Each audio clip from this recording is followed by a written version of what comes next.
Ce n'est pas quelque chose à prendre à la légère.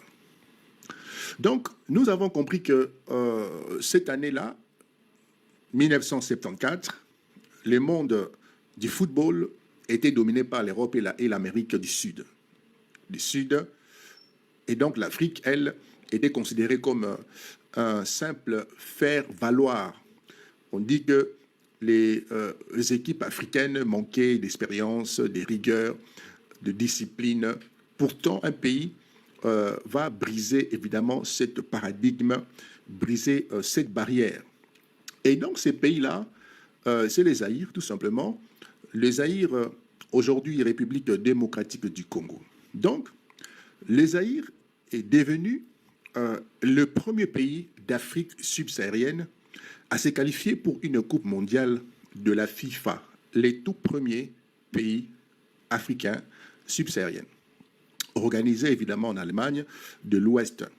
Et donc cette qualification n'est pas une victoire congolaise seulement. Je dis bien, cette qualification n'était pas une victoire congolaise seulement, nous sommes en 1974, c'était une victoire pour tous les continents africains. Je dis bien tous les continents africains. Et cette victoire a ouvert une porte qui permettra ensuite, plus tard, de faire venir d'autres nations, et d'autres nations vont aussi y croire, parce que le Zaïre a ouvert la porte, forcément, ça a donné du courage à d'autres nations. Des années plus tard, viendront par exemple le Cameroun, le Nigeria, aussi le Maroc, le Sénégal, le Ghana aussi va arriver, la Côte d'Ivoire, qu'on appelle aujourd'hui le pays du football, mais à l'époque c'était le Zaïre, la Tunisie va arriver. Et donc toutes ces équipes écrivent aujourd'hui évidemment leurs propres histoires, mais avant qu'elles écrivent leurs propres histoires, avant, il y avait eu un pionnier, il y avait eu un maître, un précurseur, et c'était le Zaïre. Donc la République démocratique du Congo, donc les drapeaux zaïrois, et donc le peuple congolais aujourd'hui. Et donc, voilà pourquoi cette qualification de 2026, là aujourd'hui, possède véritablement une valeur symbolique immense. Elle ressemble à un retour, si je peux me permettre, à un retour aux origines. Voilà pourquoi j'ai marqué aux origines, comme si l'histoire faisait un grand cercle. Les amis, vous devez comprendre que les Zaïre arrivent en Allemagne avec l'étiquette des champions d'Afrique en titre. Nous sommes en 1974, car quelques mois auparavant, en 1974, notre équipe avait remporté la Coupe d'Afrique des Nations. Et donc, c'est son deuxième titre continental après celui de 1968, remporté en 68, remporté aussi quelques temps après. Donc, le Zaïre est alors les meilleures équipes d'Afrique. Une armée des joueurs talentueux, le gardien Kazadi, les défenseurs Bouanga, le capitaine Mana, les buteurs Ndaye. Tous sont des héros nationaux, croyez-moi, pour ceux qui l'ont vécu. Pourtant, face à une grande nation européenne, la marche est trop haute, véritablement. L'équipe perd lourdement, malheureusement, notamment un match historique gravé dans le mémoire, 9-0 contre la Yougoslavie. Donc c'est un choc planétaire. Et ce soir-là, à Geskenshen, les Lions de l'Allemagne de l'Ouest ne font pas des cadeaux, forcément. Le score est humiliant, évidemment, et pendant de décennies, c'est cette image qui restera gravée dans la mémoire collective mondiale. Pour beaucoup d'observateurs, cette défaite fera oublier une réalité essentielle. Les Zaïre n'étaient pas arrivés là par hasard. Il était le premier pays africain à avoir dépassé la marche, monté l'ascenseur et parvenu à la Coupe mondiale. C'était le précurseur, le pionnier. Mais à Kinshasa, un homme regarde le match, un homme qui ne supporte pas la défaite, un homme qui a un orgueil démesuré. Cet homme, évidemment, c'est le président Mobutu Sese Seko Kukuwendu Zabanga. Mobutu, avant la compétition, avait donné une consigne claire à l'équipe. Vous ne devez pas perdre au-delà de 4-0. Mobutu savait que l'équipe allait perdre. Mais il les a dit, pas plus de 4. Vous restez en dessous de 4 ou en dessous de 5.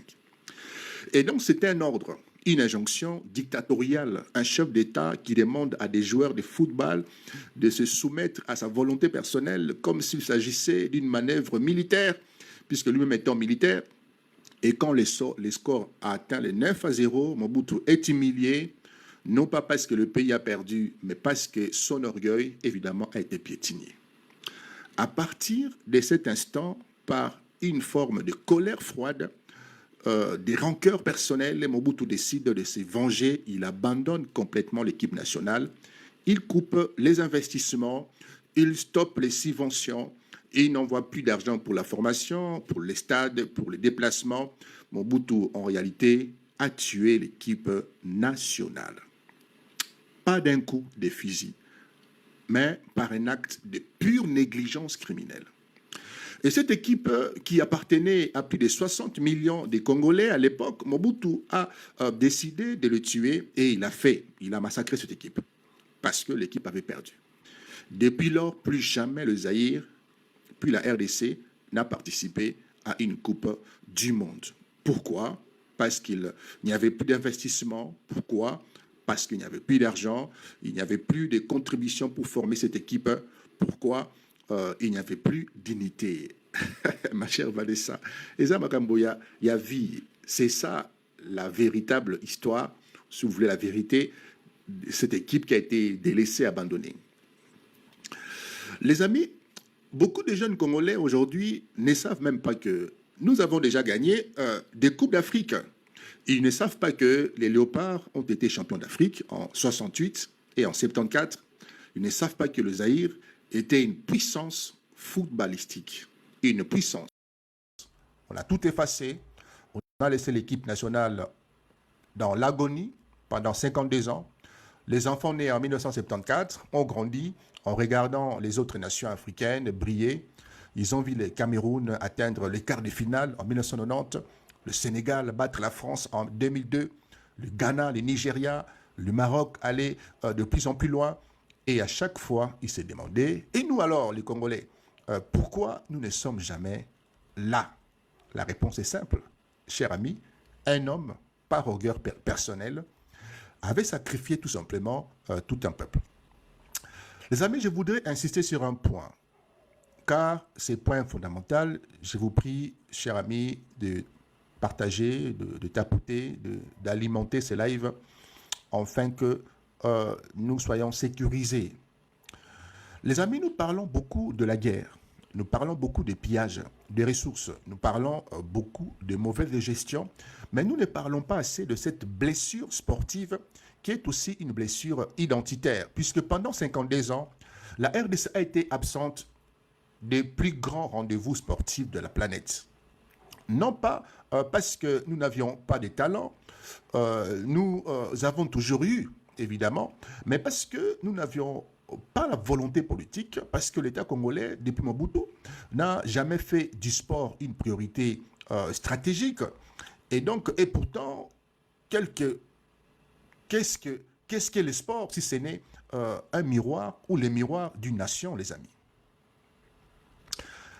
Les grandes nations du monde entier investissent massivement dans le sport parce qu'elles savent que c'est un levier diplomatique et outil de soft power, une source de fierté nationale. La RDC, elle, a préféré laisser ses talents s'exiler, laisser ses stades s'effondrer, laisser ses équipes survivre avec des moyens dérisoires. C'est pourquoi la qualification de 2026 n'est pas seulement un exploit sportif, c'est une réhabilitation historique. Historique. C'est un peuple qui dit à son passé, nous ne sommes pas morts. Nous étions seulement en attente. Nous sommes encore là. Les amis, en 1974, le Zaïre a ouvert la porte à toute l'Afrique. Le Zaïre a montré qu'une équipe noire africaine pouvait exister sur la scène mondiale. Les grandes nations africaines d'aujourd'hui, le Sénégal, le Ghana, le Maroc, le Cameroun, doivent leur présence actuelle à ces premiers pas qui est le Zaïre. Et pourtant, alors que ces pays ont construit des académies, des centres de formation, des championnats professionnels, la RDC a dormi. Pendant que le Sénégal construisait son centre de développement du football, les Cameroun formaient ses lions indomptables à l'école des brasseries. Les Maroc investissaient des millions dans ces infrastructures. La RDC restait figée dans l'image du 9-0. Nous avons été les pionniers, mais nous avons laissé les autres nous dépasser malheureusement. Et aujourd'hui, les léopards reviennent. Ils reviennent après 52 ans d'absence. Ils reviennent pour rappeler au monde que le premier pionnier du football africain n'avait pas disparu. Évidemment, il était simplement tombé dans un long sommeil. Et ces géants, chères madame, messieurs, chers compatriotes, ces géants commencent évidemment à se réveiller. Ces géants commencent véritablement à se réveiller. Et donc, nous avons vu parler de football. Nous venons de parler de 9-0 qui a brisé une équipe et plongé un pays dans un demi-siècle d'absence sportive. Mais si je m'arrêtais là, je vous donnerai une vision tronquée de l'histoire, car les Congo, de 1974, ce n'était pas seulement une équipe de football qui perdait. Les Congo de 1974, c'était le centre du monde. Je veux tenter de vous raconter une histoire que beaucoup de jeunes Congolais ignorent aujourd'hui. Une histoire que les médias internationaux ont eu tendance aussi à effacer, à ranger dans un tiroir poussiéreux. Une histoire de Kinshasa, une histoire où Kinshasa n'était pas une ville de guerre, n'était pas une ville de guerre, des réfugiés ou des groupes armés, mais une vitrine africaine. Nous sommes en octobre 1974. Les projecteurs du monde entier sont braqués sur le stade du 20 mai à Kinshasa. Bonjour, Déco 1%. Et ce soir-là, deux géants de la boxe mondiale s'affrontent. C'est une histoire que la plupart, évidemment, des Africains ne connaissent pas. Laissez-moi illustrer ça par une petite image. Comme ça va faire du bien aux yeux. Ça va faire du bien à nos yeux. Laissez-moi illustrer ça avec une image. Ça sera beaucoup mieux. Et donc, nous mettons cette image ici.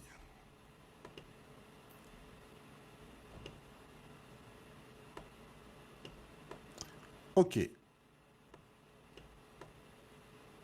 Voilà. Alors, les amis, vous pouvez lire et comprendre que c'était un événement planétaire. Et ça se passe, évidemment, dans votre pays. Donc, nous sommes en 1974. Les projecteurs du monde entier sont braqués sur le stade du 20 mai à Kinshasa. Ce soir-là, deux géants de la boxe mondiale s'affrontent, Mohamed Ali et Georges Foreman. Ali est déjà une légende vivante. C'est un homme qui a défié son gouvernement, qui a refusé de faire la guerre du Vietnam, qui a payé de sa carrière son engagement politique, mais il est devenu ou il est revenu. Il veut reconquérir son titre mondial. Foreman, lui, est considéré comme invincible. Il a écrasé Joe Frazier à 2 rounds. Il est plus jeune, plus fort, plus puissant. Les bookmakers donnent Foreman gagnant à 80%. Personne n'est quoi à Ali, sauf les Congolais. Les combats sont organisés à Kinshasa grâce à la vision et à l'argent de Mobutu. Ce n'est pas un hasard. Mobutu sait que pour asseoir sa légitimité sur la scène internationale, il doit attirer les regards du monde entier. D'accord? Et le récit, au-delà de toute espérance, des centaines de millions de téléspectateurs dans le monde entier regardent ces combats. Les plus grands journalistes sont présents. Les caméras des grandes télévisions internationales filment chaque seconde. Le monde découvre alors une image totalement inattendue de l'Afrique. Ce n'est plus un continent de famine ou de guerre, c'est un continent qui accueille le plus grand star, qui organise des événements planétaires avec une efficacité impressionnante.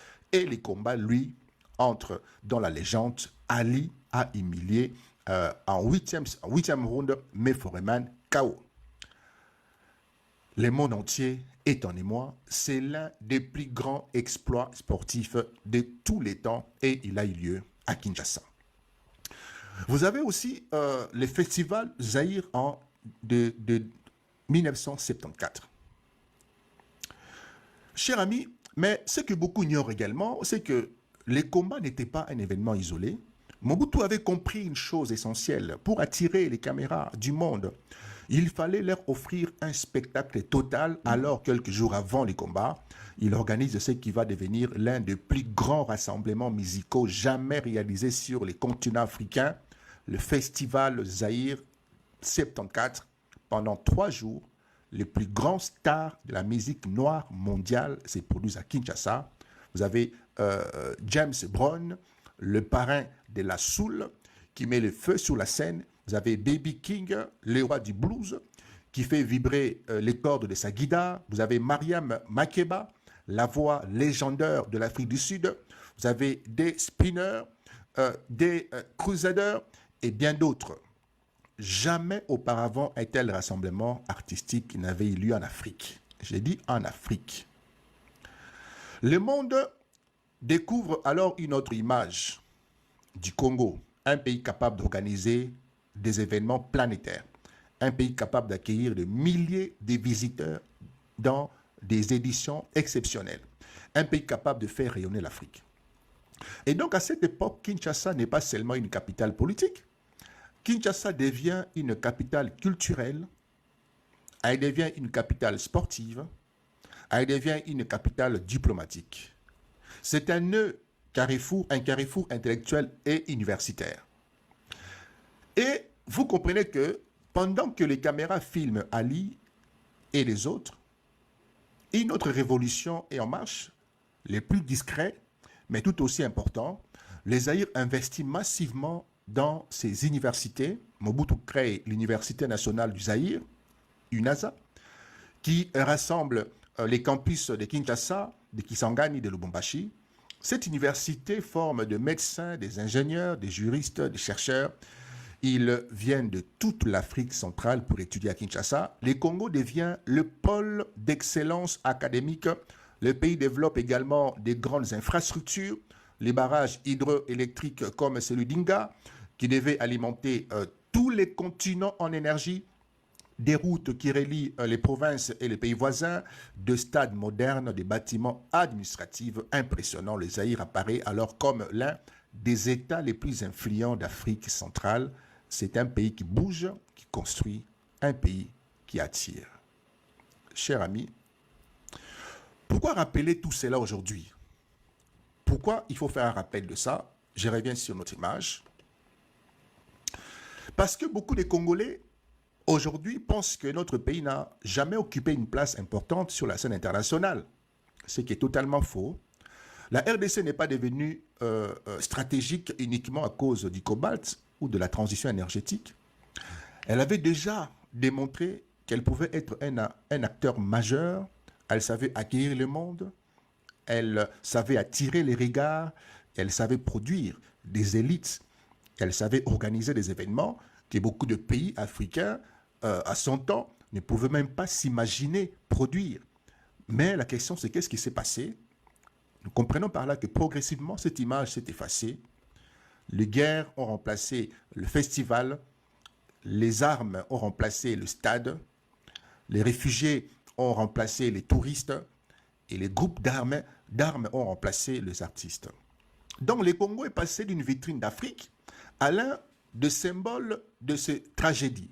Pendant près de 30 ans, les médias internationaux ont oublié les Congos-là. Le Congo qui a accueilli des festivals, qui a accueilli Ali et Foreman, et ils ont préféré montrer les Congos qui brûlent, les Congos qui saignent, les Congos qui pleurent, parce que c'était plus vendeur, parce que le drame fait plus d'audience qu'évidemment la réussite.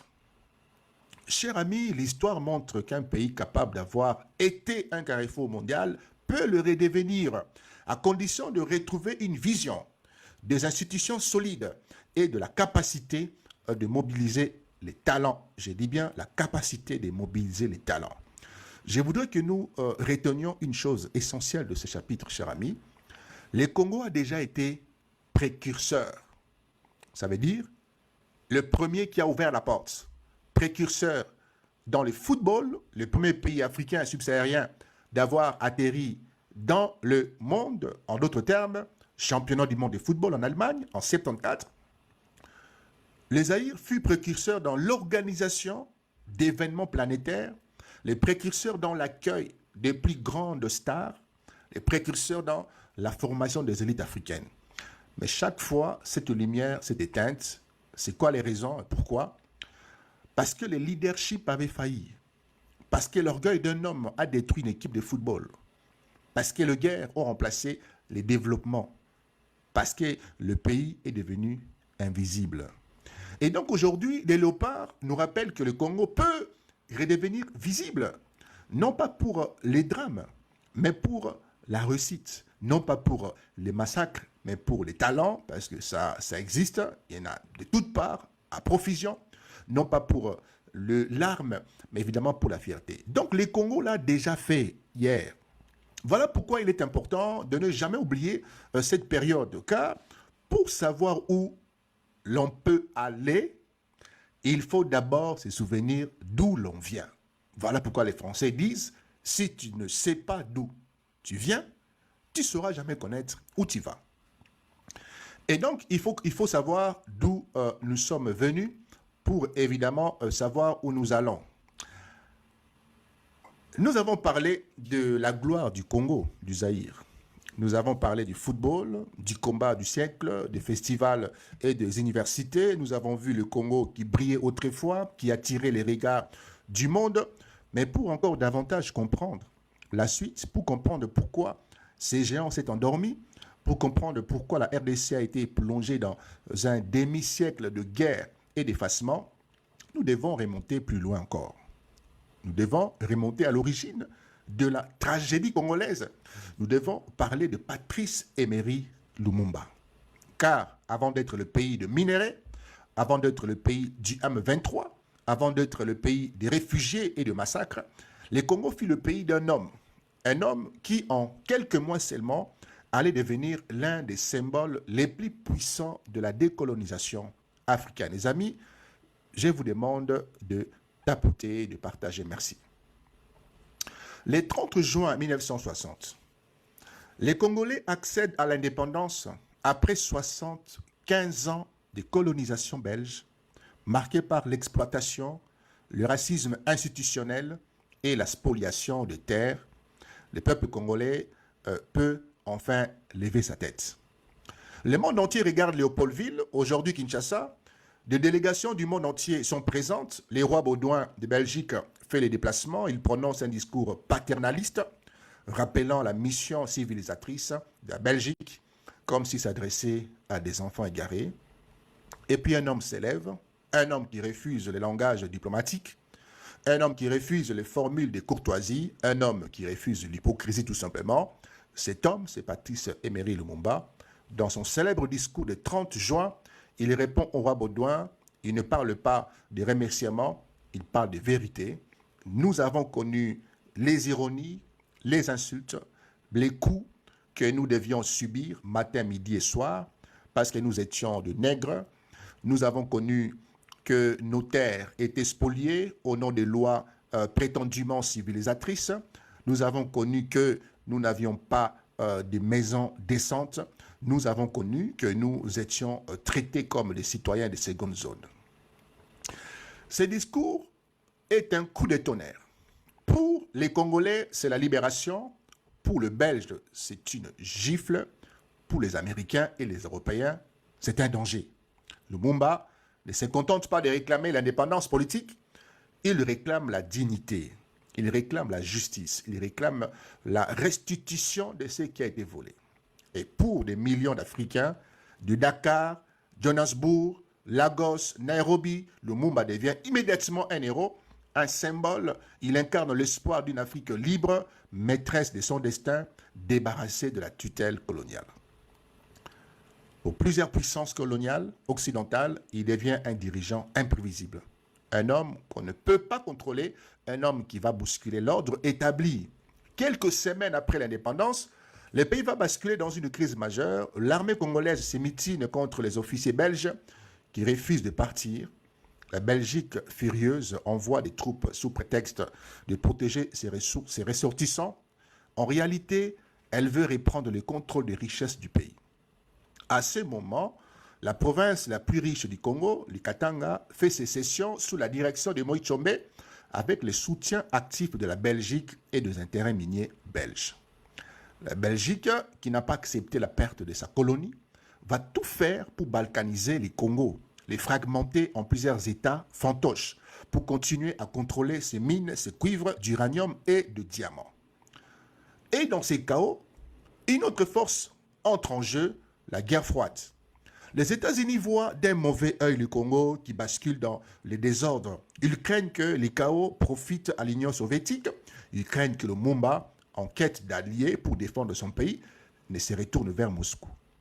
Le Lumumba demande de l'aide à l'ONU pour rétablir l'unité du pays. Les casques bleus arrivent, mais ils n'interviennent pas contre la sécession katangaise parce que les États-Unis et la Belgique font pression au sein du Conseil de sécurité.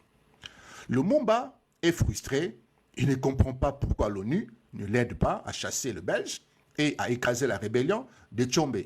Alors, dans un geste de désespoir, il se tourne vers l'Union soviétique, il demande des avions, des camions, du matériel. C'est une erreur fatale qui a scellé sa vie. Pour les Américains, c'est la goutte d'eau de trop. Le Lumumba devient dans l'esprit de la CIA un incompatible communiste, un danger pour les intérêts américains. En Afrique centrale, la décision est prise, il faut se débarrasser de lui. Et donc en septembre 1960, le président Kasavubu, soutenu par les Américains et la Belgique, révoque le Lumumba de ses fonctions de Premier ministre, alors que le président n'avait pas les droits, n'avait pas les pouvoirs de révoquer le Premier ministre. Le Lumumba riposte en déclarant la destitution des Kasavubu. Le pays est plongé évidemment dans une crise constitutionnelle. Le colonel Mobutu, alors chef d'état-major, soutenu par les Américains, déclenche un coup d'État et prend le pouvoir. Le Lumumba est placé en résidence surveillée, puis arrêté. Il est transféré à Katanga, en territoire sécessionniste, où il est livré à ses ennemis jurés. Le Lumumba est livré à Tshombe et à ses alliés belges. Et dans le 17 janvier 1961, Patrice Lumumba est assassiné dans des conditions atroces. On l'abat dans un bois avec deux de ses compagnons. Ses corps sont ensuite dissous dans de l'acide pour qu'il ne reste aucune trace de lui.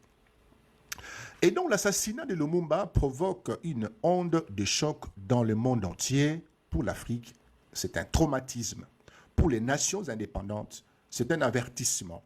Voilà ce qui arrive à ceux qui osent défier les puissances occidentales. Et pour les Congos, c'est le début d'une longue nuit.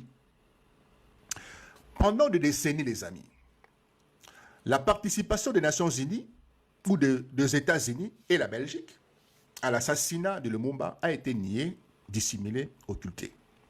Mais aujourd'hui, les archives sont ouvertes. Les documents déclassifiés montrent que la CIA a participé activement au complot pour éliminer Lumumba. Des agents américains ont offert des fonds, des armes et un soutien logistique à ses ennemis. La Belgique a fourni les hommes et les transports pour les livrer à ses assassins. Pour quelles raisons? Parce que Lumumba menaçait les intérêts stratégiques des puissances coloniales occidentales qui représentaient le Congo pour les Américains.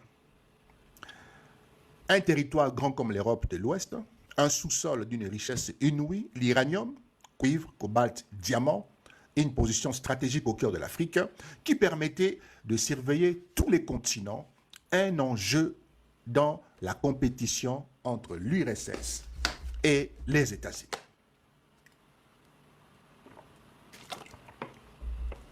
Donc Lumumba, en refusant de choisir entre les blocs, en réclamant une véritable indépendance économique, en menaçant de nationaliser les mines, était devenu inacceptable. Son assassinat a envoyé un message clair à toute l'Afrique: l'indépendance, oui, mais à condition de ne pas toucher aux intérêts occidentaux. Et donc, depuis ces jours-là, le Congo n'a presque jamais quitté le radar des grandes puissances. Pour quelle raison? Parce que le Congo possède un sous-sol exceptionnel, parce que sa position géographique est stratégique, parce que ce qui se passe au Congo influence toute l'Afrique centrale. Déjà dans les années 60, le destin du Congo dépassait largement les frontières congolaises. Aujourd'hui encore, cette réalité demeure. La différence est que les enjeux ont changé. Hier, il s'agissait de la guerre froide. Aujourd'hui, il s'agit de minerais stratégiques, de la transition énergétique, des batteries, des semi-conducteurs et des intelligences artificielles. Mais le principe reste le même. Lorsque le Congo entre en crise, le monde entier observe. Lorsque le Congo se stabilise, le monde entier s'y intéresse. C'est pourquoi il est impossible de comprendre l'histoire du pays en la réduisant à de querelles politiques internes. La RDC est un acteur mondial parfois, malgré elle. Mesdames et messieurs, je voudrais que nous retenions une chose essentielle de ces chapitres.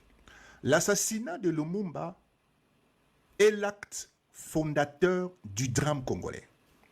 C'est à ce moment-là que le Congo a été jeté dans un trou noir où la démocratie a été tout simplement assassinée, dans un trou noir où la volonté du peuple a été piétinée, dans un trou noir où les puissances étrangères ont imposé leurs lois, dans un trou noir où le développement a été sacrifié sur l'autel des intérêts stratégiques.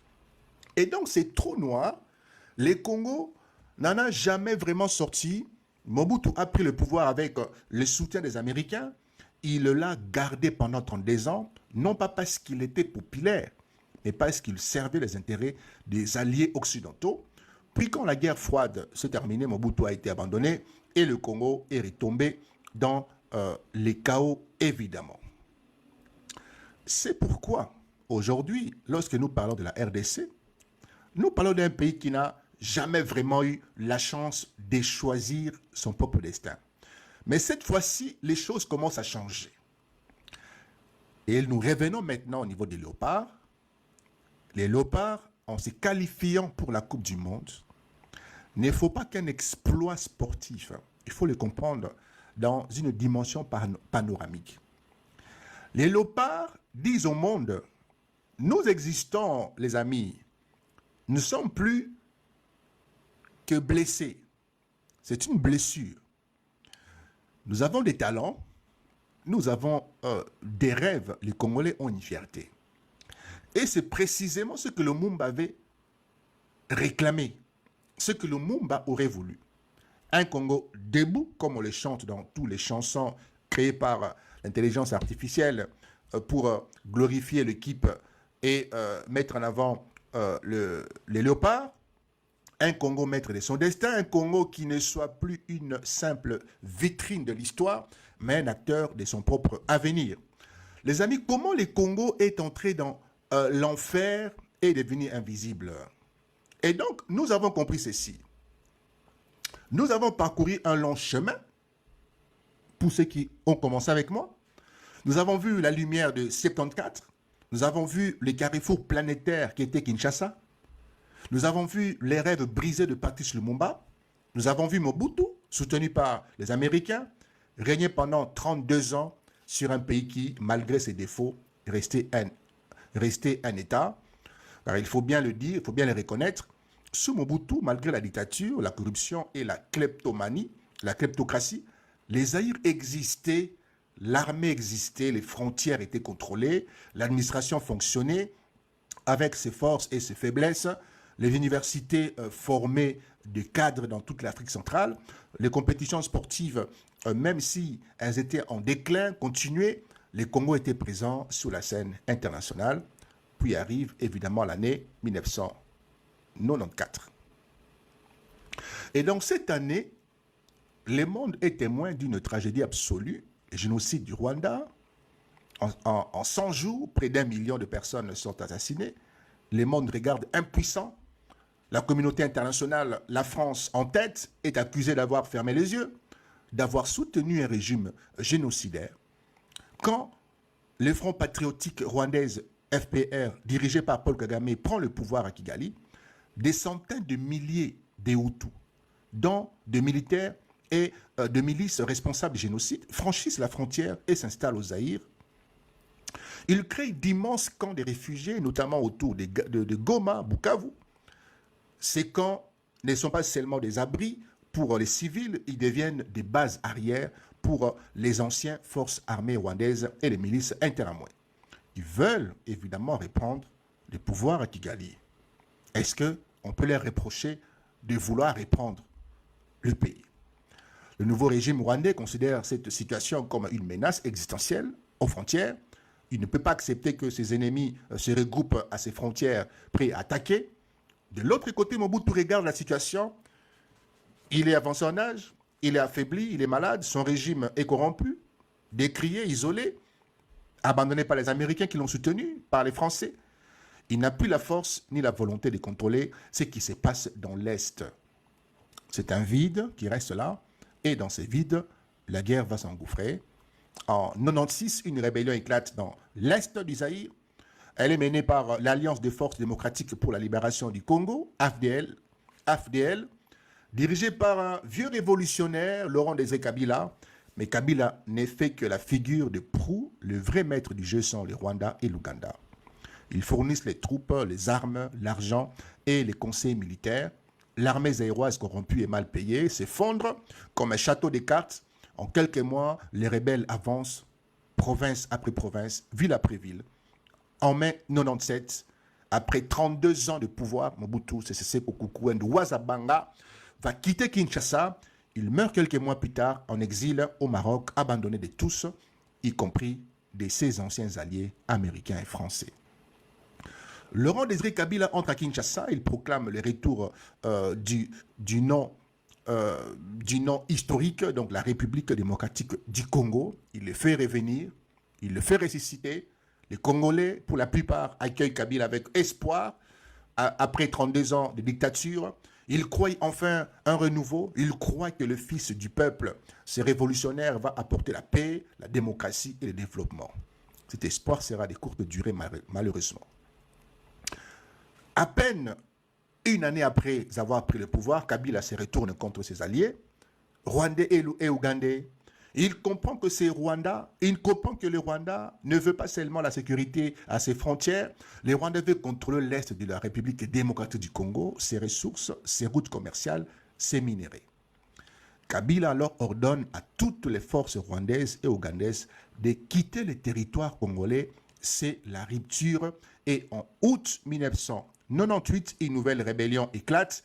Les rassemblements congolais pour la démocratie, le RCD, soutenu par les Rwandais et l'Ouganda, attaquent à l'Est et menacent Kinshasa. Cette fois, la guerre prend une dimension régionale.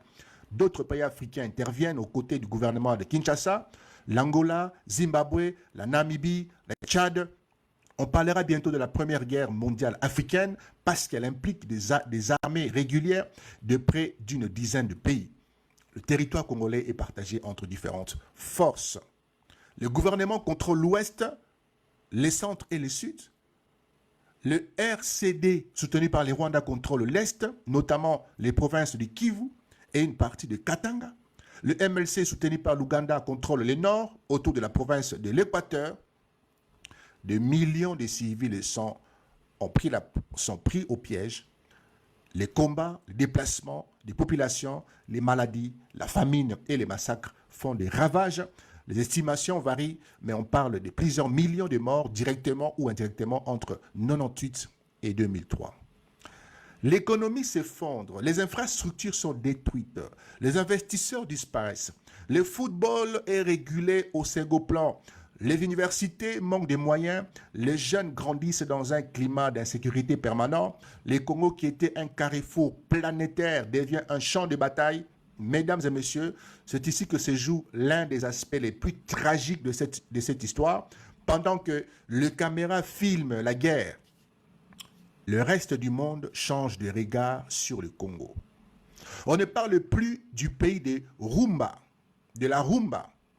On ne parle plus du pays de la sape, du temps de Pépé Calais, du temps de Papa Wemba, etc., on ne parle plus du Congo, du football, le premier pays africain à avoir franchi la Coupe du Monde en 74. On ne parle plus des universités, de festivals, etc. On parle maintenant du coltan, on parle de l'or, du sang, le diamant, on parle des groupes armés, des enfants soldats, on parle des camps de déplacés, on parle des viols, on parle de massacres. Le récit international sur la RDC change complètement de visage. Le Congo n'est plus perçu comme un pays de culture, de sport ou d'innovation. Le Congo devient, dans l'imaginaire collectif, le symbole d'une crise permanente. Bonjour mon ami Joël. Les médias internationaux ont besoin d'images simples. Pendant 30 ans, d'images du Congo, c'est celle d'un pays qui brûle. On montre les réfugiés, on montre les cadavres, les enfants au ventre gonflé. On ne montre plus les artistes, on ne montre plus les ingénieurs, on ne montre plus les professeurs, les avocats, les entrepreneurs. Le Congo devient invisible, non pas invisible sur la carte, mais invisible dans l'imaginaire collectif. Et pourtant, pendant que les caméras filment la guerre, une autre réalité continue d'exister. Silencieusement, loin de Kinshasa, loin de Goma, loin de Bukavu. Ce que l'on oublie, c'est la résilience d'un peuple. Mesdames et messieurs, je voudrais que nous nous arrêtions un instant sur ces paradoxes. Pendant que le Congo brûlait, des millions de Congolais survivaient, poursuivaient leurs études, parfois dans des conditions de précarité extrêmes. Et cet élément, les caméras, les médias du monde n'en parlent pas. Pendant que les groupes armés se battaient pour les coltans, des artistes continuaient de faire rayonner la rumba congolaise à travers le monde. Pendant que les Occidentaux parlaient du Congo comme d'un État failli, des chercheurs congolais travaillaient dans les laboratoires des meilleures universités du monde. Pendant que la guerre détruisait les infrastructures, la diaspora congolaise se construisait, s'organisait et réussissait. Donc le pays ne meurt pas, il devient simplement invisible. Voilà toute la différence. Le Congo ne disparaît pas, il cesse simplement d'être regardé autrement qu'à travers la guerre. Et c'est précisément cette image que les générations actuelles commencent à remettre évidemment en question. Donc ce chapitre est peut-être le plus douloureux de notre histoire, évidemment, mais il est aussi le plus nécessaire. Car pour comprendre l'exploit des léopards, nous revenons sur l'origine, l'initiale, pour comprendre l'exploit des léopards en 2026, il faut comprendre d'où ils viennent. Ils viennent d'un pays qui, pendant 30 ans, a été défini par ce qu'il subissait. Il vient d'un pays qui a été effacé de l'imaginaire mondial, d'un pays dont on ne parlait que pour ses blessures, et pourtant, malgré tout, ils sont là. Ils sont sur la plus grande scène du monde. Ils portent évidemment les drapeaux congolais. Ils font vibrer des millions de cœurs. Et ils ne font pas oublier les blessures du passé, évidemment. Mais ils rappellent au monde que le Congo est plus grand que ces tragédies. Ils montrent aussi que ces pays, après avoir été pionniers, après avoir été un carrefour planétaire, après avoir été plongés dans l'enfer de la guerre, après être devenus invisibles, peut encore évidemment se réveiller. Les amis, maintenant, ouvrons un autre chapitre. Nous avons traversé l'enfer, oui. Nous avons vu le Congo plonger dans la guerre, ok. S'effondrer, devenir invisible. Nous avons vu des millions de morts, des infrastructures détruites, un pays raillé de l'imaginaire collectif mondial, ok. Mais pendant que les caméras filmaient les conflits, pendant que les médias parlaient de groupes armés et des réfugiés, une autre histoire était en train de s'écrire silencieusement, loin de Kinshasa, loin de Goma, loin de Bukavu, une histoire de résilience, de travail, de réussite et de fierté. Et cette histoire, c'est cette histoire évidemment de la diaspora congolaise que nous voulons aborder ici. Aujourd'hui, chers amis, on estime à près de 8 millions de nombre de Congolais vivant hors des frontières de la RDC. 8 millions. La République du Congo en face, Brazzaville, c'est 6 millions d'habitants. Vous avez un pays comme les Gabon, je pense, c'est 2 millions d'habitants.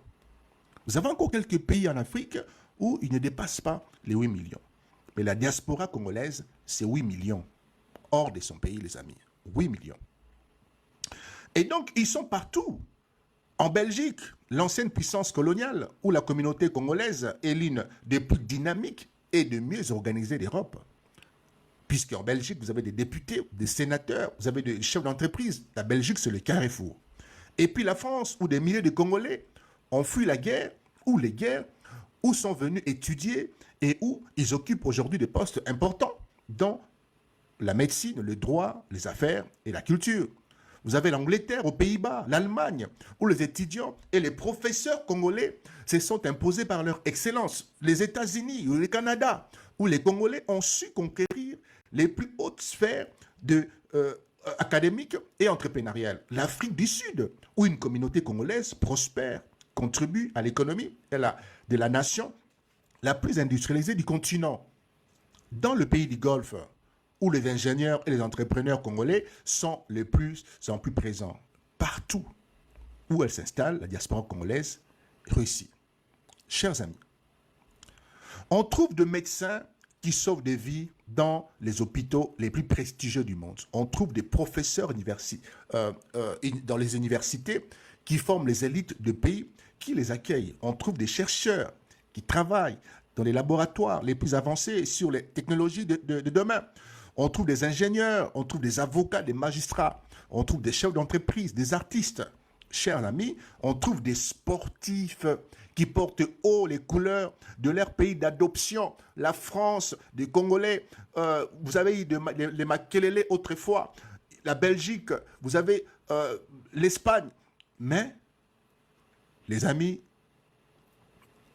ces fils du pays n'ont jamais oublié les racines. Donc, la véritable richesse du Congo ne se trouve pas uniquement sous la terre, elle marche, elle pense, elle invente, elle soigne, elle enseigne, elle joue, elle crée. Cette richesse porte un nom, tout simplement le peuple congolais. C'est le peuple congolais. Regardez aujourd'hui notre équipe nationale, par exemple. Pourquoi les Léopards réalisent-ils un exploit que personne n'attendait? Parce qu'on a compris une chose essentielle. Il fallait aller chercher les meilleurs, peu importe où ils sont nés, peu importe dans quel championnat ils jouent, peu importe leur passeport sportif, ce qui compte, c'est qu'ils portent les Congos dans leur cœur. L'équipe des Léopards qui dispute la Coupe du Monde 2026, chers amis, écoutez-moi bien, est majoritairement composée des joueurs issus de la diaspora. Je dis majoritairement. Tous les joueurs qui composent l'équipe qui a joué contre le Portugal, qui a joué contre la Colombie et qui vient de jouer ici contre l'Azerbaïdjan, pratiquement à 99%, c'est la diaspora. Donc, ils sont nés en Belgique, ils sont nés en France, ils sont nés en Angleterre, ils sont nés aux Pays-Bas, en Allemagne. Ils ont été formés dans les meilleurs centres de formation européens. Ils ont évidemment appris le football moderne, la discipline, le professionnalisme, l'intensité, l'organisation tactique, etc. Et lorsqu'ils reviennent défendre des couleurs nationales, ils mettent tous ces savoirs au service, évidemment, de la RDC. Ils ne sont pas venus par hasard. Ils sont venus parce que, pour la première fois, depuis des décennies, l'État congolais a pris la décision politique d'aller chercher ses talents partout dans le monde. Je reprends. Ils ne sont pas venus par hasard, parce que ces joueurs existaient déjà depuis les années 2000. Ils sont venus parce que, pour la première fois, depuis des décennies, l'État congolais a pris la décision politique, donc c'est une question de décision politique, la décision d'aller chercher ses talents partout où ils se trouvent, où ils se cachent, à travers le monde. Et donc, c'est un changement de paradigme. Pendant des années, on a attendu que les talents viennent à nous. Pendant des décennies, on a laissé ces meilleurs ou les meilleurs joueurs choisir d'autres sélections nationales. Voilà pourquoi d'autres Congolais ont joué en France. Nous avons ici les Impenza, les deux frères Impenza, qui ont joué en Belgique. Nous avons eu d'autres qui ont joué dans beaucoup de pays comme ça. Les Congolais ont joué dans des pays qui les ont adoptés et ont fait la gloire de ces différents pays. Parce qu'il a manqué ce qu'on appelle ici une posture, une décision politique. Et donc, pendant des années, on les a regardés. On a regardé nos enfants briller ailleurs sans jamais leur tendre la main. Tendre la main, c'est aussi mettre en place un dispositif nécessaire qui va apporter l'équilibre. L'équilibre, quand vous le recevez à Kinshasa, qu'il se retrouve. Il faut créer un cadre propice à recevoir ces différents talents.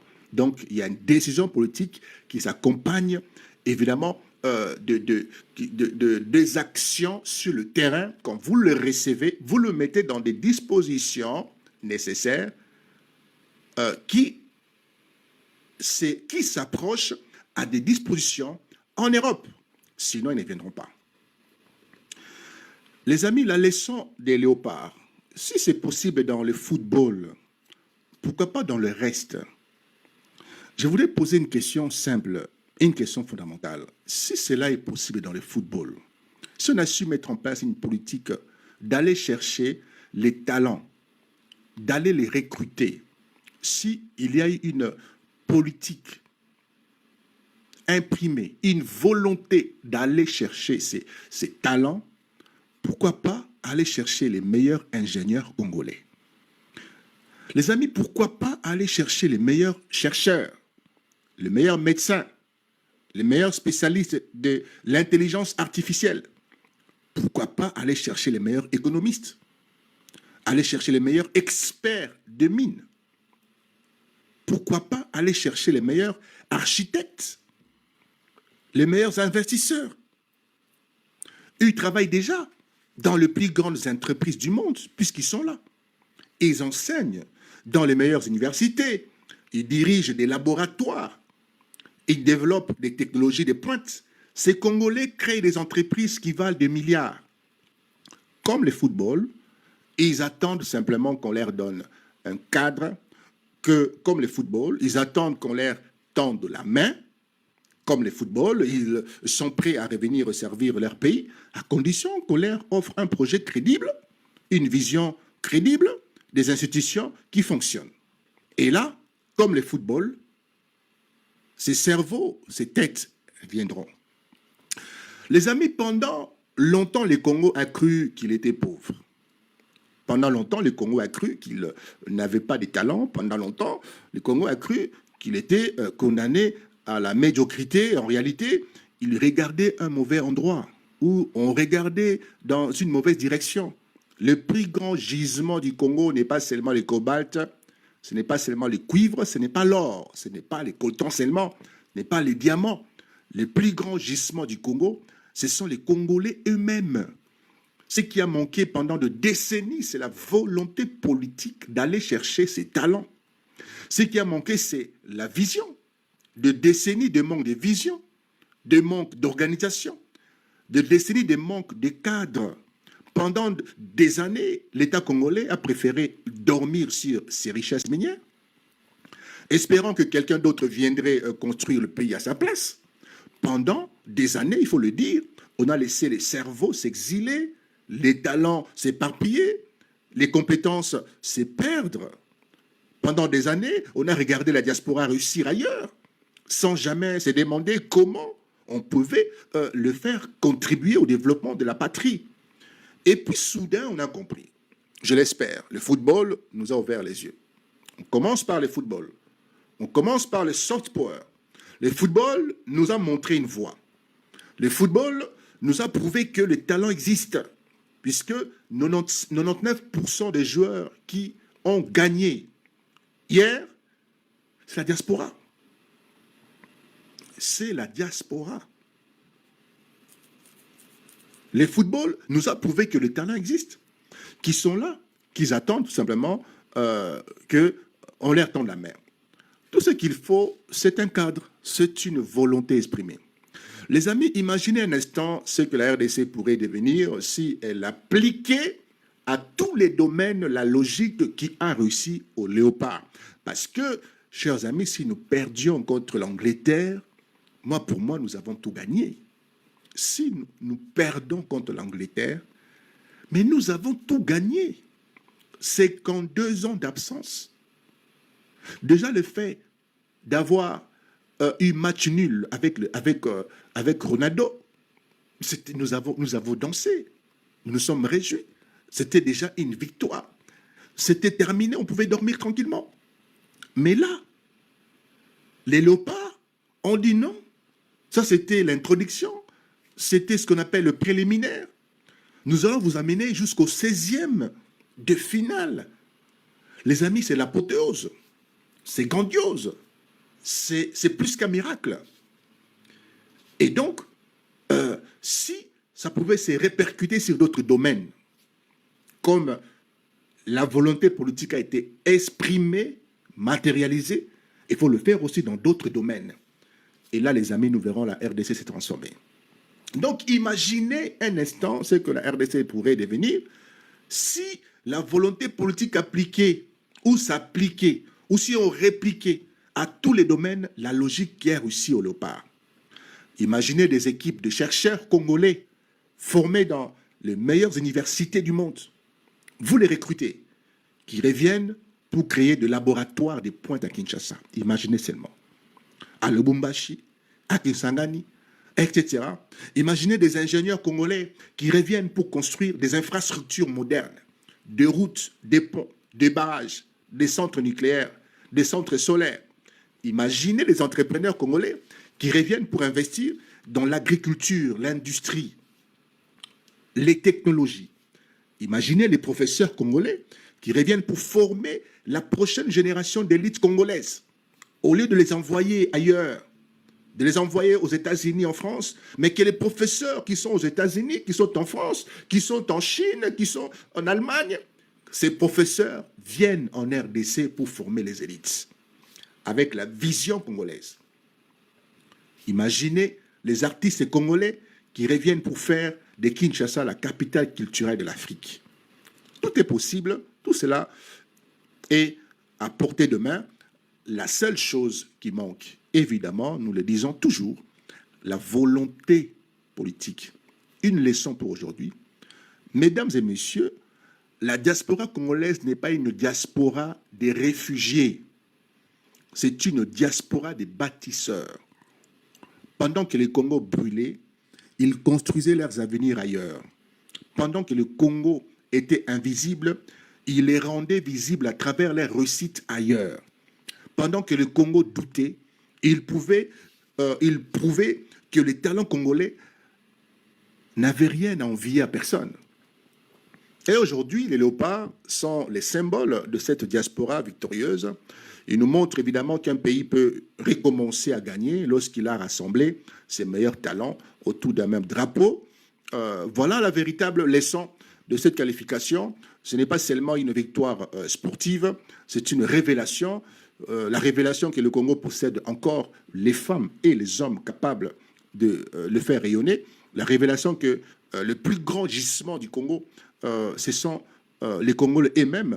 La révélation qu'avec la volonté politique, la vision et l'organisation, la RDC peut retrouver sa place, évidemment, des précurseurs. Quand je dis précurseurs, je le répète qu'en tant que précurseurs, nous fûmes le premier pays. En 68, nous avons gagné la Coupe d'Afrique. En 62, en 72, je pense, nous avons gagné la Coupe d'Afrique. 2 Coupes d'Afrique qui sont suivies.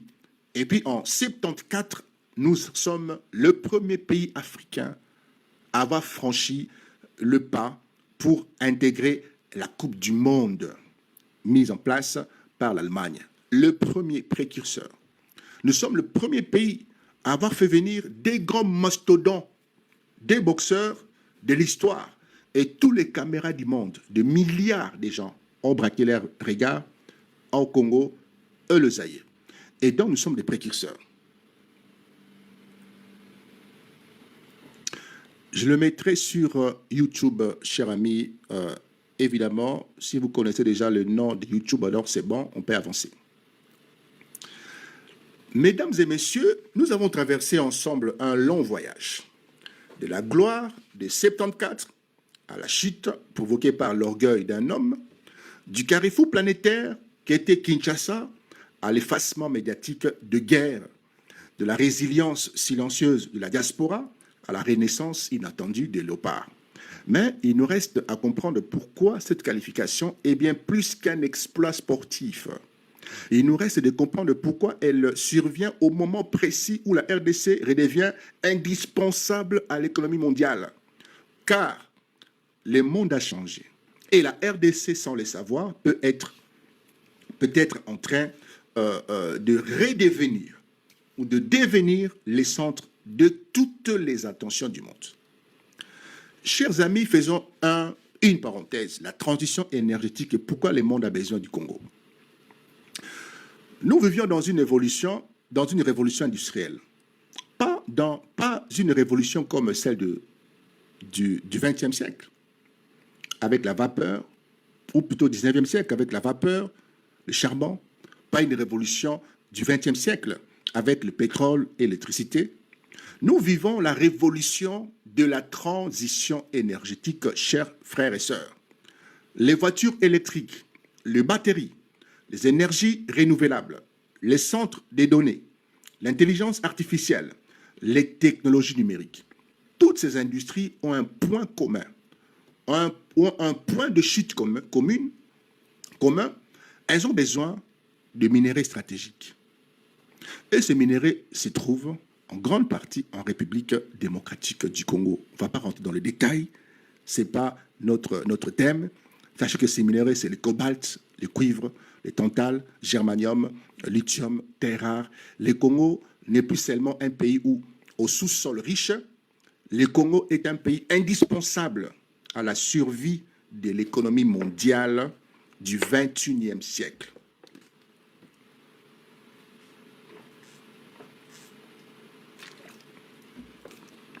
Chers amis, si le Congo est indispensable, alors il devient un terrain de compétition entre les grandes puissances. La Chine est déjà massivement présente en RDC.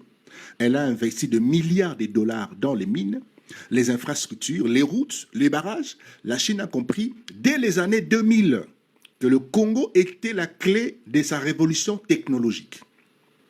Les Chinois ont signé des accords ressources contre infrastructures. Ils construisent des routes, des écoles, des hôpitaux en échange de l'exploitation de minerais. Aujourd'hui, la Chine contrôle une part considérable de la production de cobalt congolais. Les États-Unis, eux, ont longtemps regardé la RDC avec indifférence. Après la chute de Mobutu, ils ont laissé la Chine s'installer tranquillement, mais aujourd'hui, ils commencent à paniquer. Pourquoi ? Parce que la compétition avec la Chine est devenue la priorité stratégique de Washington. Il faut le savoir, chers Congolaises. Parce que les Américains ne peuvent pas se permettre de dépendre de la Chine pour leurs batteries, leurs voitures électriques et leurs technologies militaires. Parce que la transition énergétique est une course contre la montre. Alors les Américains commencent à regarder de nouveau le Congo. Ils envoient des diplomates, ils signent des accords, ils proposent des partenariats, ils cherchent à contrer l'influence chinoise.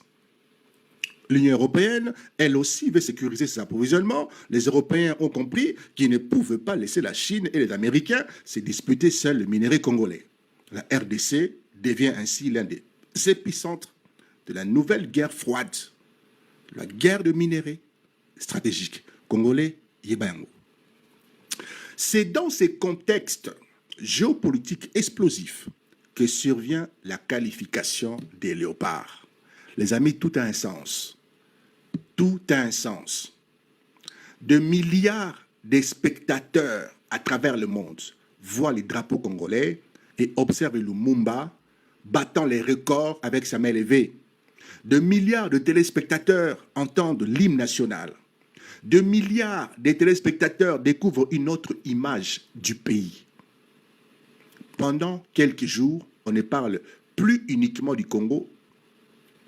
On ne parle plus uniquement du Congo de guerre. On parle aussi du Congo qui gagne. Du Congo qui a battu Ronaldo. Du Congo qui a traversé et qui atterrit au 16e de finale. On parle du Congo qui résiste, du Congo qui fait vibrer ses supporters aux États-Unis, du Congo qui revient sur la scène mondiale après 52 ans d'absence. Cette visibilité est inestimable pour les investisseurs. Le signal, le Congo n'est pas seulement un pays de crise, c'est aussi un pays de talent, de fierté, de résilience. Pour les diplomates, c'est un outil de soft power. Le Congo n'est pas seulement un partenaire minier, c'est aussi une nation qui mérite le respect. Pour les Congolais eux-mêmes, c'est une renaissance. Le pays peut être associé à la réussite, pas seulement à la tragédie, les amis. Donc, c'est ici que je veux tout simplement répondre à ceux qui crient au scandale, parce que nous parlons de l'argent investi dans ces footballs. Les amis, un retour sur investissement colossal. J'ai entendu que Kinshasa a investi beaucoup d'argent, il y a la guerre à l'Est, pourquoi accompagner les léopards avec tant d'argent, etc. Je vais tenter d'apporter de la nuance. Pourquoi dépenser des millions pour le football alors que le pays est en guerre? Voici ce que beaucoup disent sur la toile. Mesdames et messieurs, regardez la réalité en face. L'État congolais a investi plusieurs millions de dollars pour accompagner cette qualification. Mais ces millions sont une goutte d'eau comparée aux retombées potentielles. Je vais vous en apporter la preuve. En termes de retombées médiatiques, des milliards de téléspectateurs ont vu le drapeau congolais. Une campagne publicitaire de cette ampleur coûterait des centaines de millions de dollars. Est-ce que nous comprenons? Une publicité qu'a fait le ministre des Sports pour que notre nom soit affiché sur le maillot des grandes équipes, en tout, nous avons dépensé 60 millions. Nous allons voir combien le gouvernement a dépensé pour accompagner ces joueurs. Les retombées diplomatiques maintenant. Le monde parle du Congo autrement. Cela ouvre des portes, facilite des négociations, attire des investisseurs. Les retombées économiques, chaque image positive du Congo est une opportunité pour les entreprises congolaises, pour les tourismes, pour les partenaires internationaux. Les retombées pour la diaspora, les Congolais de l'étranger se sentent fiers, ils sont plus enclins à investir, à revenir, à contribuer. Le retombée sportive, la qualification génère des revenus pour la fédération, pour les joueurs, pour l'écosystème sportif congolais. Les amis, écoutez bien. Et puis, n'oublions pas que la FIFA verse 28 millions de dollars à chaque sélection nationale qualifiée. En d'autres termes, la RDC a reçu de la FIFA 28 millions de dollars. Mais le gouvernement a dépensé que 1,3 million pour accompagner les joueurs. Mais le bras droit, au niveau de la FIFA, a octroyé 28 millions de dollars. L'argent que l'État dépense pour le supporter est largement compensé par le fonds que la FIFA apporte. Est-ce que nous comprenons? L'argent que l'État a dépensé pour accompagner les supporters de 1,3 million est largement compensé par l'argent que la FIFA donne. La FIFA donne 28 millions de dollars. Donc, alors oui, on peut critiquer les manques de transparence, ok, nous sommes d'accord, l'absence de budget structuré, la gestion parfois improvisée, ok, il n'y a pas de problème. Mais on ne peut pas critiquer l'idée même d'investir dans le football. Parce que le football, c'est l'une des vitrines les plus puissantes qu'un pays puisse avoir. Voici une leçon pour l'avenir. Le sport comme levier de développement. Donc, ce que nous enseigne évidemment la qualification des léopards, c'est que le sport n'est pas un luxe. Le sport est un investissement stratégique. Et Félix Tshisekedi l'a compris. C'est les grandes nations du monde le savent très bien. Les États-Unis investissent massivement dans le sport parce qu'ils savent que c'est un outil de soft power. La Chine investit des milliards dans le sport parce qu'elle veut montrer sa puissance. L'Europe finance le sport parce qu'elle sait que c'est un facteur de cohésion sociale. Le pays du Golfe achète des clubs de foot, organise des événements parce qu'ils veulent attirer les regards du monde. La RDC, elle, a attendu 52 ans pour comprendre cette leçon. 52 ans pour comprendre cette leçon. Mais mieux vaut tard que jamais. Et donc aujourd'hui, les amis, aujourd'hui, les Léopards ont montré la voie. Ils ont prouvé que les Congolais pouvaient gagner. Ils ont prouvé que la diaspora est une force, puisque l'équipe de football, c'est à 99,9%, ce sont la diaspora qui sont là. Et ils ont prouvé que le football peut être un levier de développement. Les amis, maintenant, il faut structurer cette réussite. Il faut créer un budget. Il faut créer un budget pérenne pour le sport. Il faut le faire. Il faut construire des infrastructures de qualité. Il faut le faire. Il faut aller chercher les talents partout où ils se trouvent, comme le gouvernement de Félix, qu'on le veuille ou pas. C'est ce gouvernement qui est parti chercher ces talents, qui les a structurés. Et ce sont ces talents qui se trouvent en la diaspora. Ce sont ces talents qui nous ont apporté la victoire. Et là, nous pouvons dormir tranquillement parce que nous sommes au 16e de finale. 16e, nous ne nous attendons pas à ça. Le match nul avec Ronaldo, ça nous suffisait. C'était terminé pour nous. C'était bon pour nous. C'était OK pour nous. Mais là, les amis, nous avons battu et l'Azerbaïdjan, je ne sais pas si je prononce bien ce pays, et là nous sommes au 16e de finale, les amis, Coupe du Monde. Après 52 ans d'absence. Les amis, Bandeko. Il faut faire du sport un pilier de la stratégie nationale du développement. Parce que, comme nous l'avons vu, le Congo ne manque pas de talent. Ce qui lui a manqué, c'est la volonté politique d'aller chercher, de les former, de les encadrer et de les soutenir. Mesdames et messieurs, je voudrais terminer ce chapitre par une réflexion. En 1974, le Congo, alors le Zaïre, a attiré le monde à Kinshasa. Les combats d'Ali et Foreman, le festival Zaïre 74, les universités, les infrastructures, le Congo était un carrefour planétaire. Puis le Congo est devenu invisible. Pendant 30 ans, le monde a regardé ailleurs. Aujourd'hui, grâce aux léopards, le monde regarde à nouveau la RDC, non pas pour le drame, mais pour la réussite, non pas pour les larmes, mais pour la fierté. Les drapeaux sont érigés partout. Dans toutes les capitales du monde, hier, 4 heures du matin, les gens se sont réveillés, les gens n'ont pas dormi. Bruxelles, France, Allemagne, Londres, États-Unis, je vous dis, c'était très chaud. Le Congo revient au centre du monde, il revient au moment où le monde a le plus besoin de lui, avec ses cobalts, avec le coltan, etc. C'est une opportunité historique ici, une opportunité pour le pays, pour le peuple, pour la diaspora, pour l'avenir. Et donc, il nous faut saisir cette opportunité, évidemment, mettre en place des structures, des investissements, la volonté politique pour transformer cette victoire sportive en victoire durable, où laissons-nous cette qualification n'être qu'un feu de paille, une joie éphémère, avant de retomber dans l'oubli, et puis tous les efforts consentis pour aller chercher cette diaspora, ces joueurs qui nous font vibrer.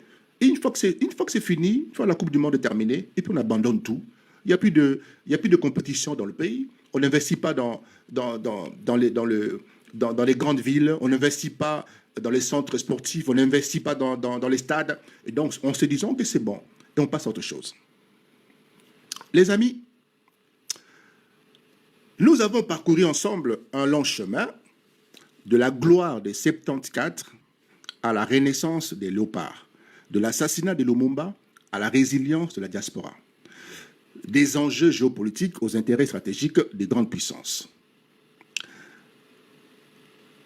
Les amis, mais il nous reste aborder une question concrète, pratique, celle qui agite les réseaux sociaux, les salons politiques et les débats des familles. Combien a coûté cette qualification? L'argent investi par l'État congolais est-il justifié? Ok. Est-il justifié? Que donne vraiment la FIFA? Y a-t-il un budget pour le football? Et surtout, peut-on être contre ou pour les défenses? Je vais répondre à toutes ces questions, les amis, chiffres à l'appui, sans esquiver, sans détour, avec la rigueur et la transparence que ces sujets méritent. Tout simplement, retrouvez ces lives sur notre chaîne YouTube que je vous donne tout de suite. Vous qui êtes sur YouTube, n'hésitez pas à les commenter. Donnez-moi vos avis. Qu'est-ce que vous pensez des léopards? Qu'est-ce que vous pensez de cette montée, je dirais, de victoire? Qu'est-ce que vous pensez, évidemment, de nos léopards? Donc, Analyste Loufou Amos, le nom de ma chaîne YouTube. Cette analyse sera injectée là-bas. Analyste Loufou Amos est le nom de notre YouTube. Vous, les YouTubeurs, plutôt vous, ceux qui me suivent sur YouTube, je vous prie, dites-moi, donnez-moi vos avis en bas, que je sache, et proposez-moi des thèmes pour que prochainement je vienne le développer avec vous. Les amis, nous comprenons ceci. De sa qualification, la RDC a assuré de percevoir une somme significative de la part de la FIFA. Selon les sources disponibles, le montant total garanti pour la RDC s'élève à au moins 10 millions de dollars américains. Ces montants se décomposent comme suite. Prime de qualification, vous avez 9 milliards que la FIFA donne. Fonds de préparation, 1 500 000. Vous avez un total de 10 500 000. Et l'enveloppe globale que la FIFA donne aux équipes qui gagnent, c'est 28 500 000. Mais ce n'est pas tout. La FIFA a revu à la hausse, évidemment, ses allocations financières pour l'édition 2026. Et donc, nous comprenons ceci. Selon la nouvelle grille, les équipes participantes ont accès à plusieurs lignes de financement. Fonds de préparation, 2 500 000. Prime de préparation, 10 millions. Appui logistique et allocation des billets, 16 millions. Global, ou l'enveloppe globale, nous arrivons évidemment à 28 millions de dollars. Au total, l'enveloppe globale est estimée à 28 millions de dollars par sélection nationale. Oui, évidemment, camarades, je parle de 28 millions ici. Et donc, d'autres sources confirment que chaque sélection engagée dans la phase finale percevra plus de 18 millions de dollars américains, précisément 18 145 833 000, soit une augmentation de 15%. Et puis, vous avez les primes de performance. Et ce n'est pas fini. Plus les léopards avancent dans la compétition, plus les gains augmentent. OK? Ici, comme nous sommes qualifiés au 16e de finale, le gain supplémentaire sur les 28 millions, vous avez 13 millions de dollars que l'équipe de la RDC vient d'encaisser. Vous arrivez au quart des finales, on rajoute 17 millions. Si vous arrivez en demi-finale, on vous rajoute 25 millions. Et finale, victoire, jusqu'à plus de 40 millions. Donc, les vainqueurs de la Coupe du Monde 2026 recevra 50 millions de dollars. Et le fonds total de primes, au total, la FIFA distribuera 655 millions de dollars de primes aux 48 équipes participantes, soit une augmentation de 50% par rapport à l'édition précédente. L'instance mondial espère générer 8 milliards 900 millions de dollars de revenus grâce à la Coupe du Monde 2026. Alors, c'est que l'État congolais a dépensé maintenant. Passons maintenant à la question qui fâche. Combien l'État congolais a-t-il dépensé ou réellement dépensé pour accompagner cette qualification? Et c'est ça qu'on appelle une volonté politique. Le poste de dépenses les plus documentés est l'achat des billets pour les supporters de la diaspora. Le gouvernement congolais a déboursé 1 600 000 dollars américains.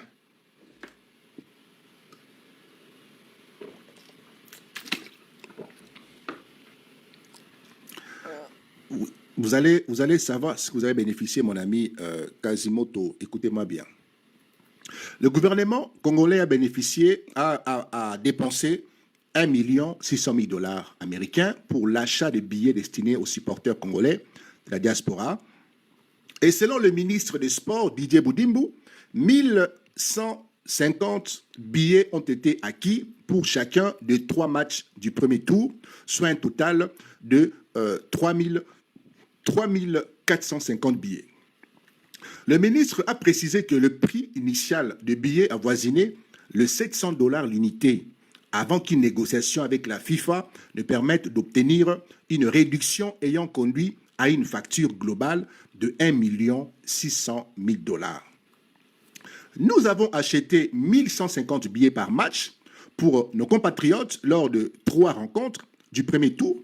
La demande de la communauté congolaise ici est de 30 000 billets, mais nous ne pouvons pas faire davantage pour le moment, car le billet de match coûte extrêmement cher. Voici l'élocution du ministre des Sports.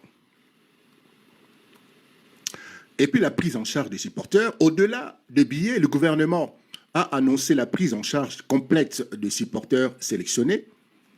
Cette prise en charge comprend les billets d'avion, l'hébergement, les transports sur place, et puis l'affrètement d'un avion spécial. Le président Félix Tshisekedi a personnellement décidé d'affecter un avion spécial destiné aux supporters congolais résidant au Canada.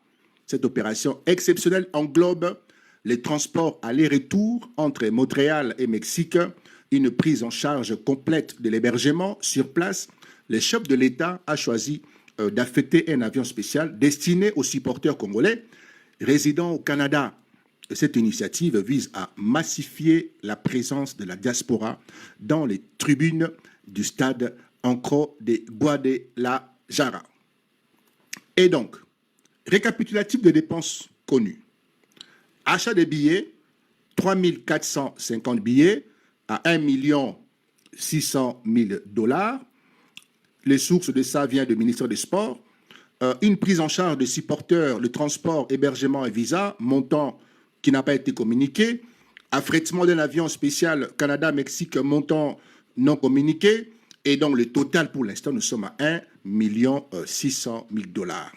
Il faut noter que le montant total exact de dépenses de l'État n'a pas été officiellement communiqué dans son intégralité. Seul le poste de billets a été rendu public par le ministère du Sport.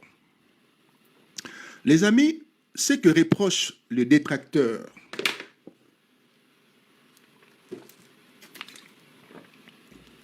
évidemment, face à ces dépenses, des voix se sont élevées pour critiquer le gouvernement. La coalition Congo n'est pas à vendre.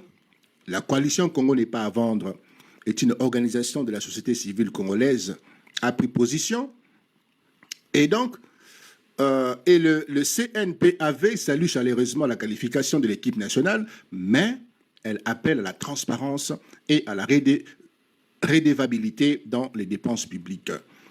Les demandes de cette organisation sont claires: mettre en place un budget spécifique clairement défini et adopté selon les procédures légales en vigueur, garantir une gestion rigoureuse et transparente des fonds publics alloués à l'équipe nationale, aux supporters et aux officiers. La coalition Congo n'est pas à vendre, demande au gouvernement de mettre en place un budget spécifique clairement défini et adopté selon les procédures légales en vigueur. Et donc, le critique sur les réseaux sociaux, puisque j'ai moi-même entendu ça, j'ai suivi, les critiques sont plus vives. Pourquoi dépenser des millions dans le football alors que le pays est en guerre? Pourquoi affréter des avions pour la diaspora alors que les écoles manquent des bancs? L'argent aurait dû être utilisé pour les déplacés de guerre, pas pour les billets de stade.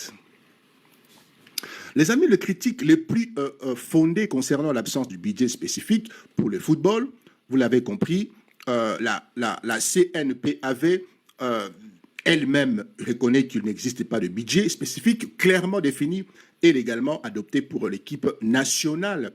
Le gouvernement a dû improviser des dépenses sans cadre budgétaire parce que ça n'existait pas.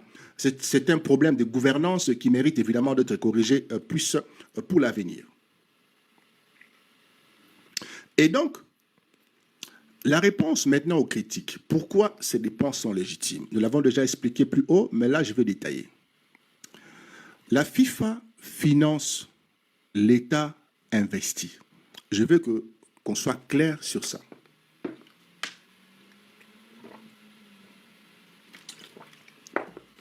Si on ne comprend pas les cadres, la FIFA finance et l'État investit, alors on ne va rien comprendre. On va penser que l'État est en train de dépenser hors budget, etc.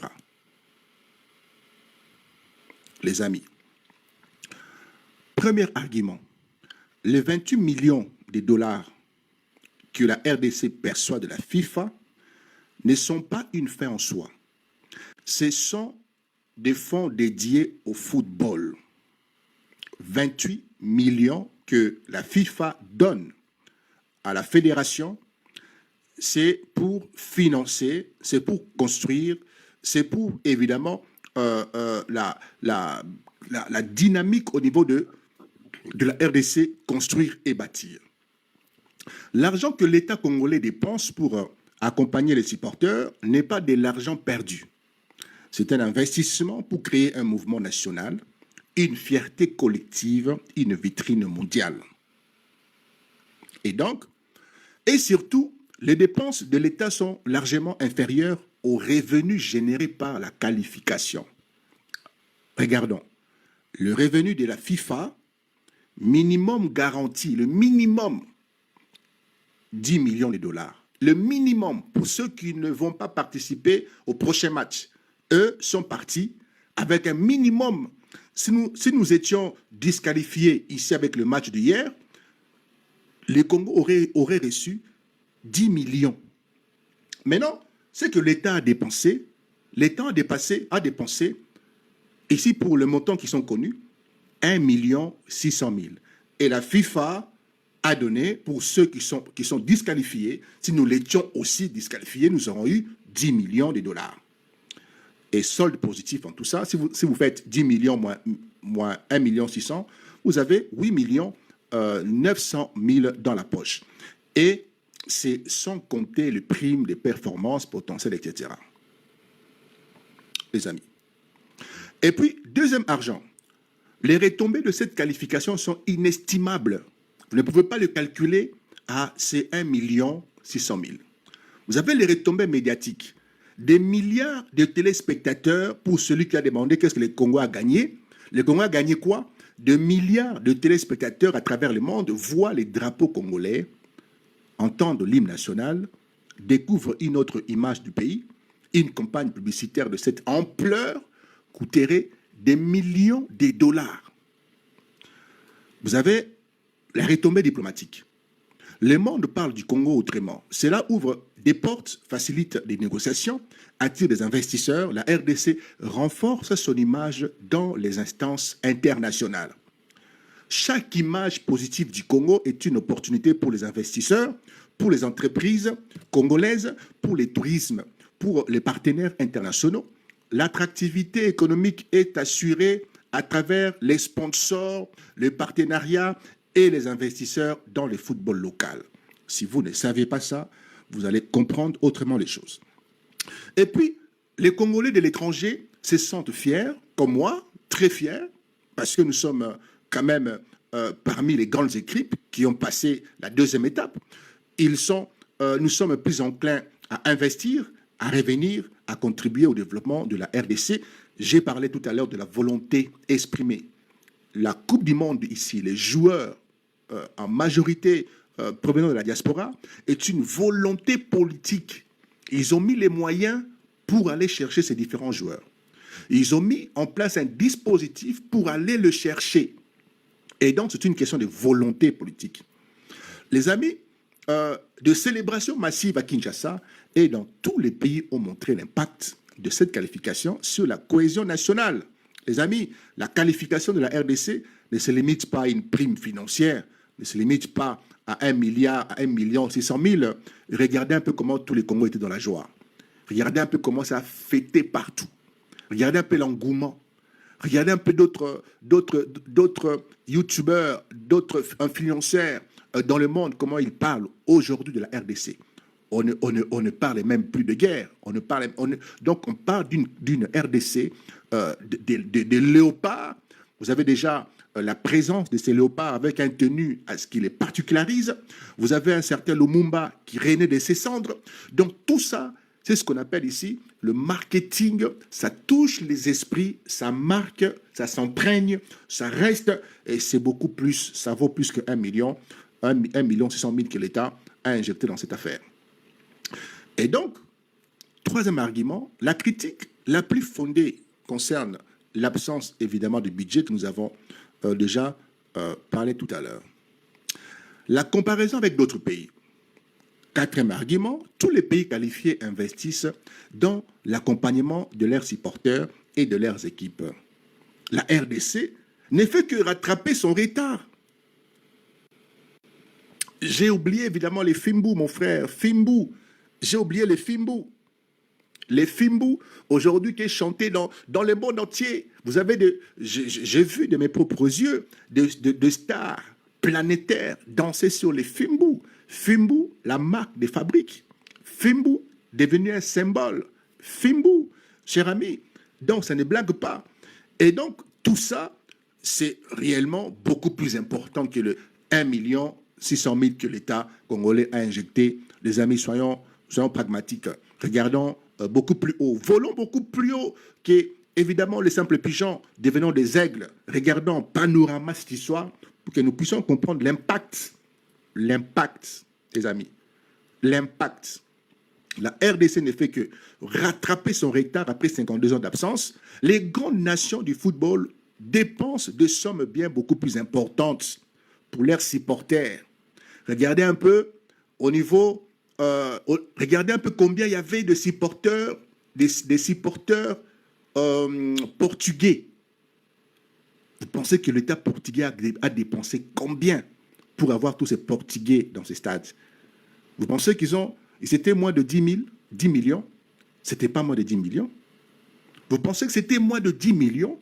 Avoir autant de supporters portugais dans un stade de 80 000 places? Vous pensez que c'est 1,6 million? Vous pensez que c'est 5 millions? C'est beaucoup plus que ça parce que vous ne suivez pas l'actualité.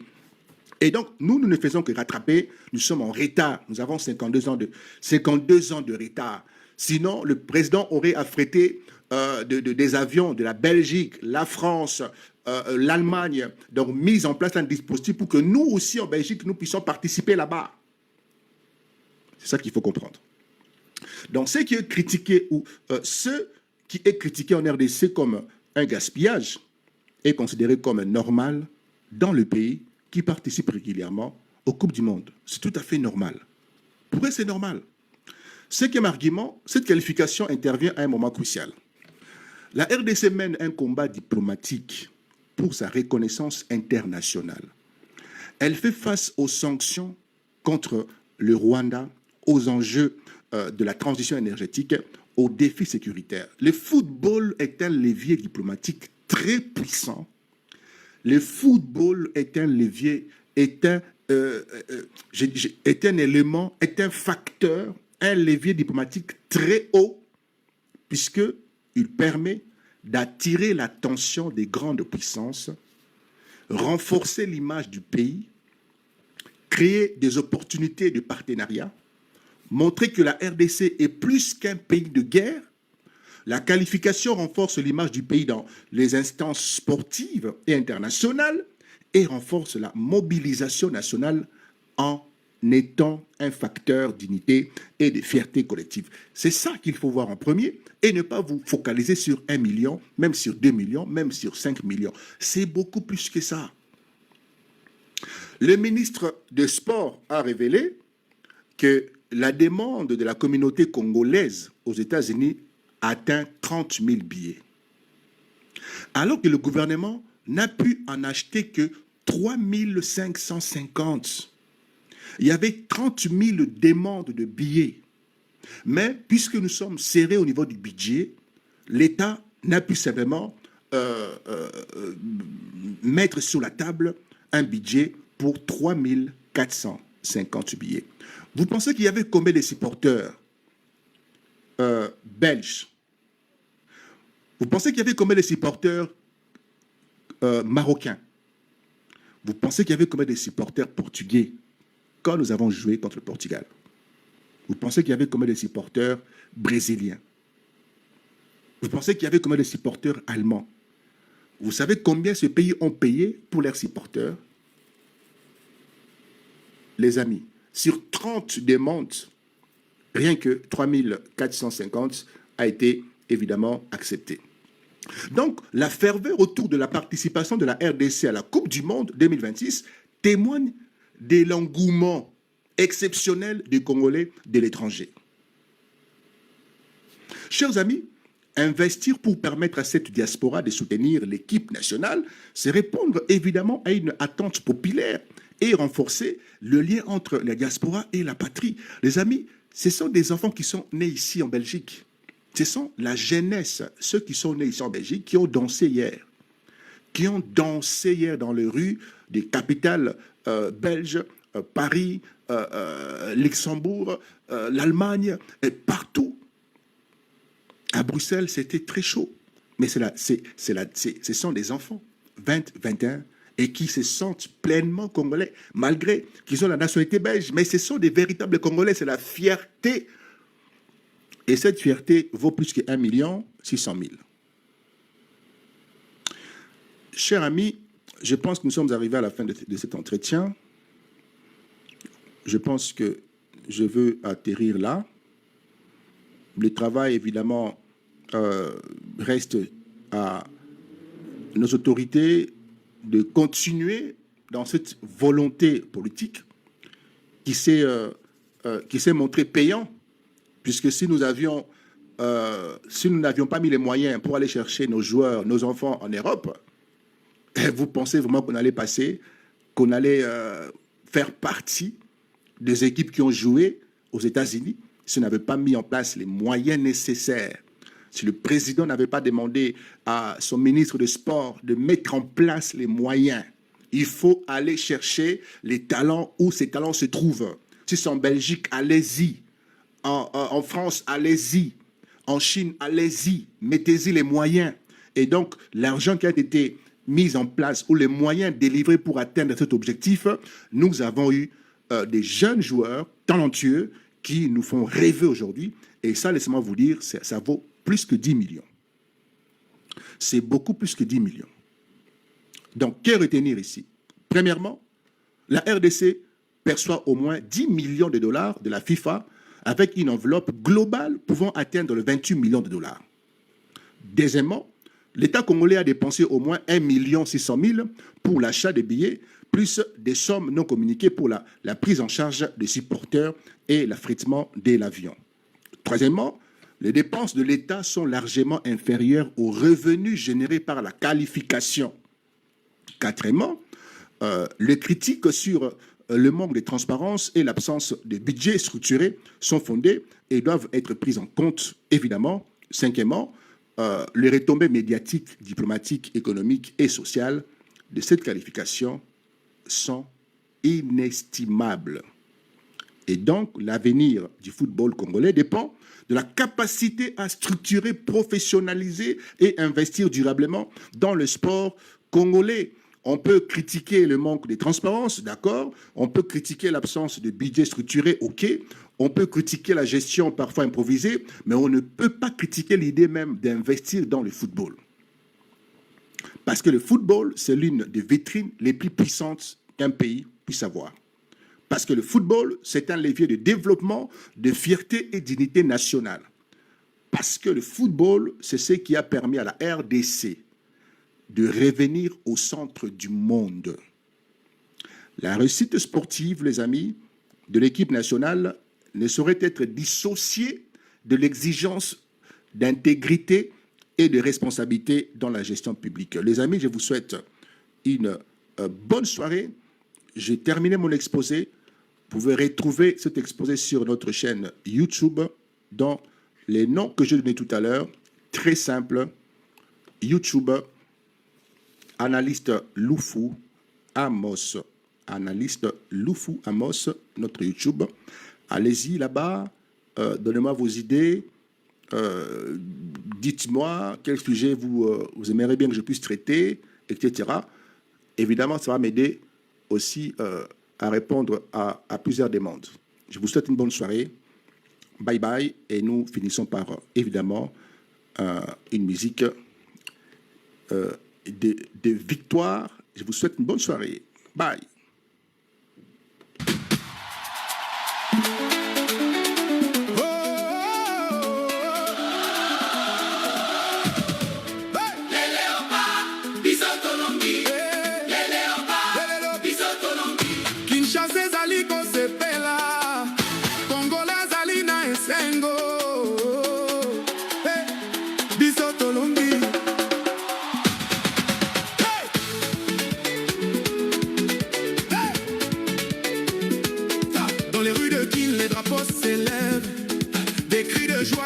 Jusqu'au ciel, vous avez combattu avec courage et fierté pour tout un peuple que vous avez représenté. Du premier coup d'envoi jusqu'à la fin du combat, vous avez porté le Congo encore une fois. Chaque passe, chaque but, chaque regard vers le ciel, c'était toute la RDC qui battait à l'unisson réel.